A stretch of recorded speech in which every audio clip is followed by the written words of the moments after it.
If you're an adult with ADD or ADHD, you know how frustrating it is to read the same sentence over and over without it absorbing, to not be able to stay organized, have trouble prioritizing tasks, to hear everything at once but nothing at all, to look before you leap and struggle to follow through. It's hard to get help when you need help with something that you are supposed to outgrow. That's where my next guest comes in. She's been a psychotherapist for over 30 years, certified ADHD coach, international ADHD researcher, and fellow ADDer. In fact, she read her first book, cover to cover, every word, when she was in her early 50s after learning to repattern her brain. Today, she's going to offer insight and answer questions. Dog mom to Pink, the golden retriever, persistent problem solver, fellow podcaster, Dr. Barbara Cohen, everyone. Yay! Welcome to the show. Thank you so much for having me here today. I'm so glad that you came. So, the big question, maybe our starting question is, how do you know as an adult if you have ADD and ADHD, and if you could help us know the difference? Sure. So first of all, there is no more ADD. Oh, no? That is a term. Let me explain. That's a term that existed years ago before they changed the diagnostic criteria. So now, which makes it even more confusing for the people that need to not be confused, everything is ADHD, and then there's 3 subsets. Subset 1, primarily inattentive. Subset 2, hyperactive and or impulsive. Subset 3, combination of all of it. That's so everybody walking around who gets a diagnosis of ADHD, and then people say, but I'm not hyperactive. Right, but your diagnosis is still ADHD, primarily inattentive category. I had no idea. Yep, most people don't. And in terms of how do you know, there's not even a gold standard anymore. In 2013, when the diagnostic manual, the DSM-5 as it's referred to, changed the criteria, 1, they did not include a diagnostic code for adult ADHD. We don't have one. We are diagnosed with a code that is used for kids and teens. They only included examples of what it looks like in adults. So I just don't feel like it gave much validity to millions of adults. Plus, they lowered the criteria standards so that more and more people can get diagnosed. I'm not sure why they did this, because it then becomes a joke in society. Oh, ADD, you're ADD, which isn't even the right term anymore, but it's a shorthand and people use ADD a lot. And we all, in this kind of brain, we all know what it means anyway. That's really interesting. So how do you know if what you're experiencing as an adult is ADHD, or if it's just, I'm a little spacey, I'm a little forgetful, I'm a little antsy, or I'm an active person? What are some differences, if someone's listening right now, that they can just do a quick self-assessment? So if they want to go online and they want to look up the DSM-5 criteria, they can do that. They'll see a complete listing of the criteria that they need to meet in order to get a diagnosis. It's online. So are all these different quizzes and things like that. Because again, with no gold standard, anyone who's diagnosing and assessing could use anything to diagnose, which is terrible. Because when I do diagnostics, not only am I looking at that criteria, which means basically if you meet 6, I think it is, or 5 for adults now, in inattentive or impulsive, hyperactive, or the combined, you have to have it be challenging in at least, I think it's 2 areas of life, let's say work and home, or any two areas, but it needs to be making a significant impact or detriment in a negative way in your life. Otherwise, yeah, there's a lot of people that are spacey. There's a lot of people that check out. People check out who are depressed. People check out who are anxious. People who check out when they time travel from traumas. People check out for all kinds of reasons, even with addictions.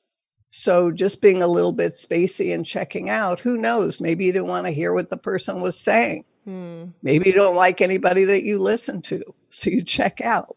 So that isn't a diagnostic criteria by itself. That's true. So it's better to go on to that website, and I'll make sure I link that so everyone can look at it if they need to really get a full spectrum of the symptoms and signs. So you mentioned work. What are some ways that ADHD shows up in the workplace? One area certainly, and I've helped people with accommodations, is the distractions of working, of working in an area where there's not room division, like maybe a cubicle, but you can hear and see too many people, too many distractions, people walking around, too many things happening, overhearing conversations, as opposed to having your own office, even if it doesn't warrant that kind of position in a company. And there are accommodations that your listeners can get to see that they get put into an environment that they can do their work without distractions. You have to ask.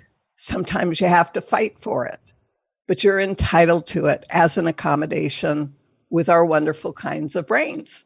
Yes, our wonderful kinds of brains. I love that.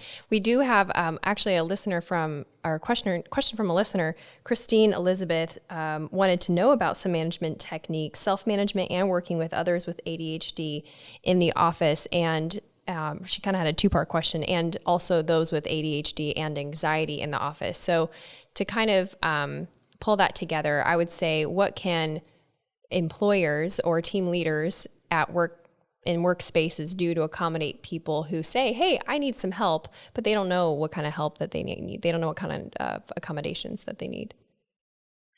So it's a difficult question, but what I can say is for employers, first get educated, because most of the employers aren't educated. They think that people can do what they can't do. They see them focusing in certain arenas, situations, projects they're working on, and they figure it's straight across the board and they don't get it. And there are certain things, whether it's more technical, more detailed, more something, where they can't. And if you want even performance, then listen to the employee. If we're talking about employees, listen to them. When they tell you they cannot do certain things, they can't. If they could, they would. Mm-hmm. Do you think anybody wants to fail or underachieve or feel ridiculed or embarrassed because they can't do certain things? So that old saying, if we could, we would, is true. And they can't. So when they tell you they can't do certain things, listen. And then figure out together, brainstorm together, how can you make it work so that they can? Because they want it to work as much as you want it to work. So negotiate, brainstorm, work on it together so that it can work. Mm-hmm. The other thing you asked about anxiety, if you want me to respond to that as well, yeah, absolutely, is, all right, I digress for one point here, which is your listeners need to understand that nowhere in the United States is there any requirement at all, zero, for any mental health professional to study anything about adult ADHD or executive function development. Zero. I call my licensing board at least every couple of years. They won't put it on the docket. They won't add CEUs for a solid education after licensure. I started calling boards across the U.S. I don't know about abroad, but I can talk about U.S. solid. No place is there anything in the academia, the last I checked, to know anything about us.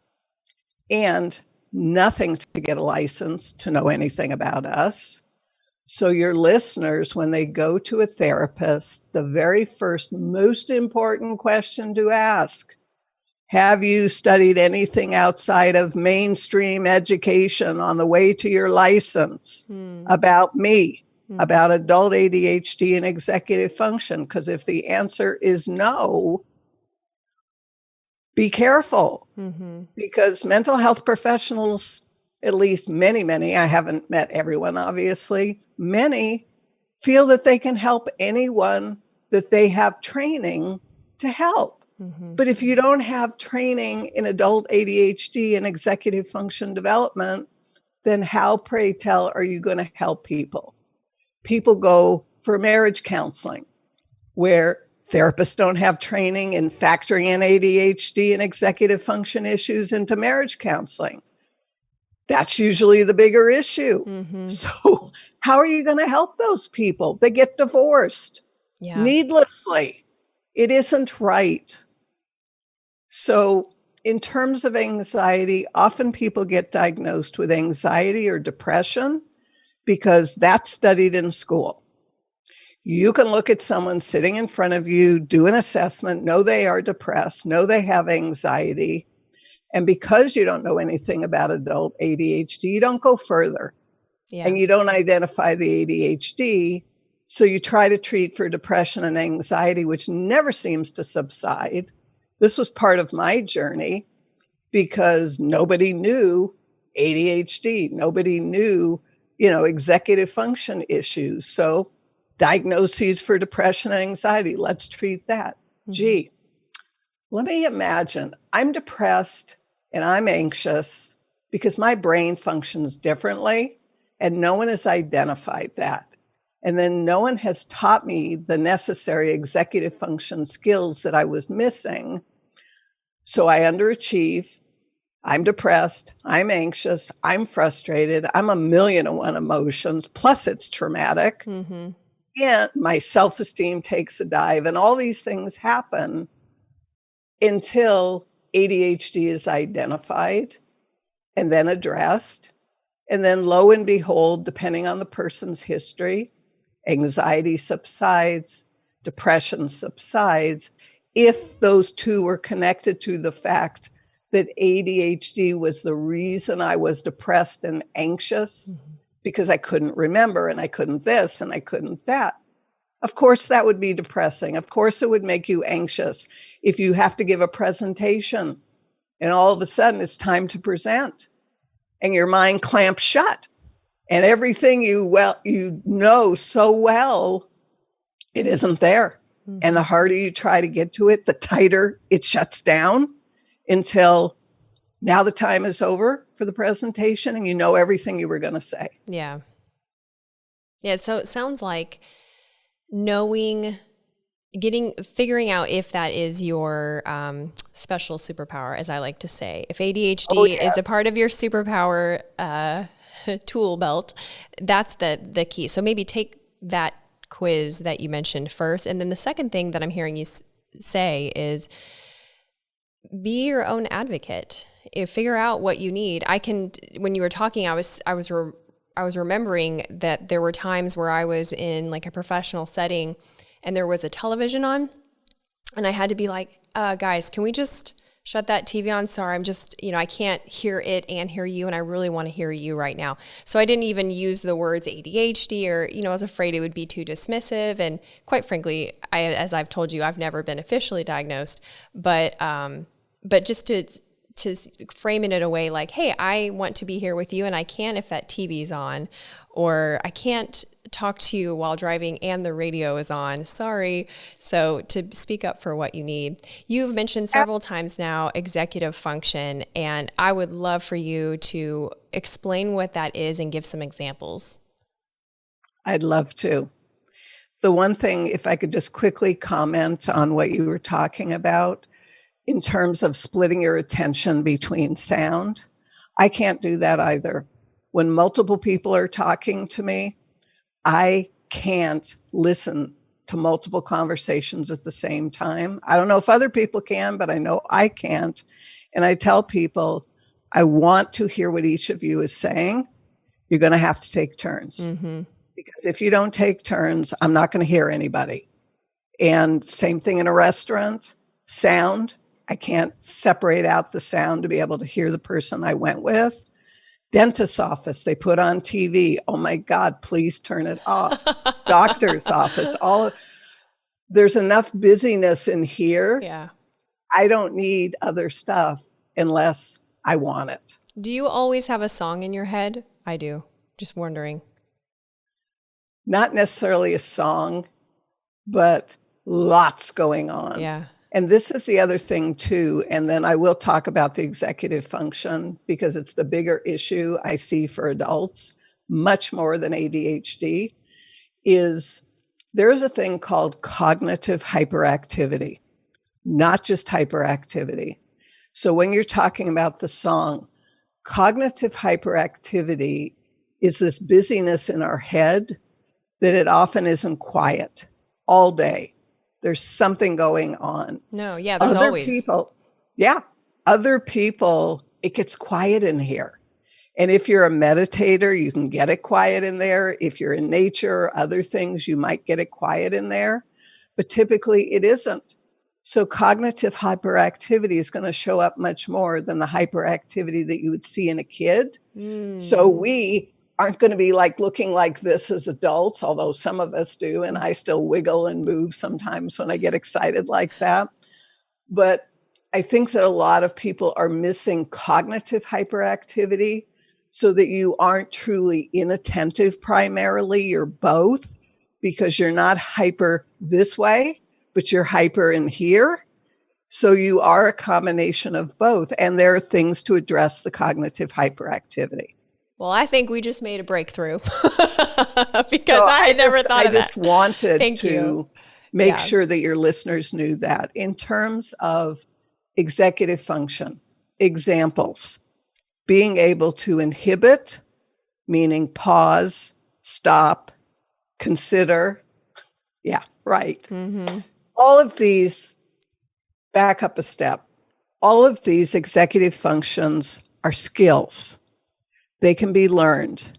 It does not matter your age or your stage in life. I've worked with people and continue to work with people younger, older, up to their 70s, their 80s. If you're still walking around on the planet and breathing and thinking and you've got mind function, you can learn skills. Skills is like boiling water, tying your shoelaces, riding a bike, things like that. Those are skills. Swimming, skills, driving a car. Skills of being able to learn to pause is a skill. Being able to regulate your emotions is a skill. Being able to shift from this to this to this is a skill. Some people get stuck. They can't unplug to be able to shift. Things like initiating, which is getting started. And getting started isn't just leaping in and flying by the seat of your pants and then stalling out because you don't know what to do to keep going.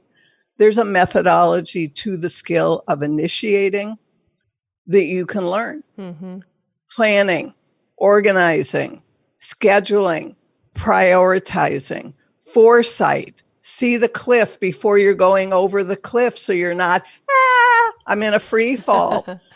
The list just goes on and on. I teach about 13 of these essential executive function skills in my program.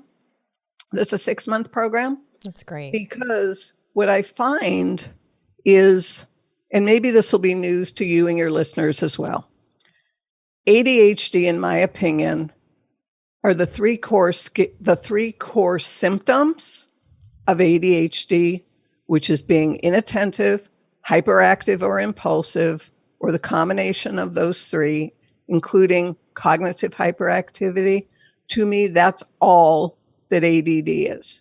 But if you look at the DSM-5, it has a list that includes all the a lot of the executive function things, To me, that's misleading to the layperson, to the public, because medication only addresses the 3 core symptoms. It was not designed to address skills. And because there's no skills in pills, nothing is going to come of taking the medication that's all of a sudden miraculously going to get you organized and prioritizing and getting started and following through and on and on. Ain't going to do that. No. That's so good. I have so many things flashing through my head, of course, but you would know that because I'm like, oh my gosh, this is so, I can't wait for listeners to hear this. I can't believe how fast this time is flying either. So if you don't mind, we're going to rapid fire some listener questions because people want to talk to you. Okay. And I want to talk to them. So as quickly as you can, we'll run through these. All right. There was one, here it is. Jason Edwards, he says, when the lows hit and your mind is so busy and you get stuck in an unproductive funk, which for those who don't have ADHD, that's when you like hyper focus and you just can't unstick it. What are some exercises to pull yourself out quick? Well, what he's talking about, at least one of the skills is shifting. So if I was assessing him with the assessment that I use, and it showed that he had a huge deficit in the development of his shifting ability, then he's going to be stuck because he needs to learn this skill. He needs to learn how to shift from thing to thing. And so one of the things that I use is music. I love music. And so let's say the way that I use music, and maybe this will work for him, is I love the original Rocky theme song. I love it. Mm-hmm. I mean, I can hear it in my head. I can see the scene that's for the main theme. And I might wake up some morning and I just don't feel like getting up yet. It's just one of those days. Doesn't happen often, but it happens. So on my phone is the Rocky theme. And I know that the minute I sense that I'm not like in that state to get up and go, I punch the button, on comes the Rocky theme. I cannot stay in bed. I'm already envisioning running down the street and the kids and the stairs and all of that. And I've got to get up. And that theme will carry.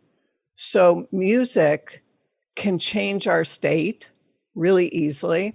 Another thing that you can use comes from neurolinguistics, NLP, which is that you can shift your state by using something that's called a break state, which is using something that is so absurd and so ridiculous, it just makes you laugh.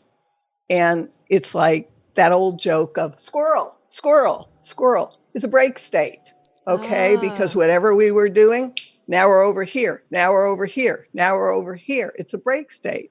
So imagine a man running down the street, in the middle of the street, in his boxer shorts with balloons and bubbles all attached all over, just floating up in the air from him. And it's like, really, where would I find somebody like that? And while my brain is so busy processing this, it's not stuck in the place that it was stuck in, processing whatever it was I was stuck in before. It's thinking about his boxer shorts and the bubbles and the balloons and all this absurdity. And the more absurd you can make the image and more powerful, the easier it is to break your state. Oh, that's so good. Those are 2 really good tips. I like them because they're memorable. I can remember those. So, as we wrap up, tell people where they can find you online, about your programs that you have going on, how they can learn more to have just a better quality of life and see their ADHD as a superpower and not as a deficit. Okay.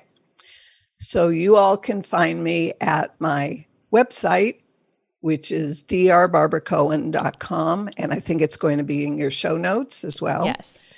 And I would love if you all would come over and ask to join my Facebook group, which is the same name as my podcast show, Living Beyond ADHD with Dr. B, because it's a place that I go live. I answer questions. There's a link there for you to ask me any question that you want. There's an Ask Dr. B little link there. So it's confidential because some people don't feel comfortable putting their questions publicly, which is why I do that. I want to basically preserve whatever you're comfortable doing. So you can ask questions. I'll answer them. I'll do a video. I'll do a podcast episode.